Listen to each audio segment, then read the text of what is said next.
আসসালামু আলাইকুম। আশা করি সবাই ভালো আছেন। আমি ভালো আছি। আজকে আজব একটা জিনিস দেখাবো যেটা আপনারা আগে কোনোদিন দেখেন নাই এবং আমিও দেখি নাই। চলুন দেখেন। দেখেন কচু গাছের একটা ফুল। এই ফুলটা এত সুন্দর, এটা কচু গাছ, হ্যাঁ, লাল টকটকে। এই ফুলটা আপনারা হয়তো আগে কখনো দেখেন নাই, একবার লাল টকটকে। হ্যাঁ, এটা কচু গাছ, এটা কচু গাছ, এক ধরনের কচু। তো আপনারা যারা দেখেন নাই তো অবশ্যই লাইক কমেন্ট শেয়ার করবেন, অন্যদের দেখা শুরু করে দেখেন এটা মতো ফুটে গেছে।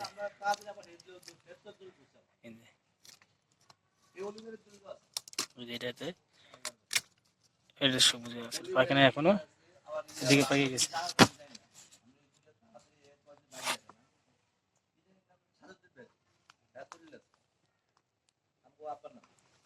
সুপারি গাছ তলায় সুপারি করে আছে, সুপারি এই যে একটা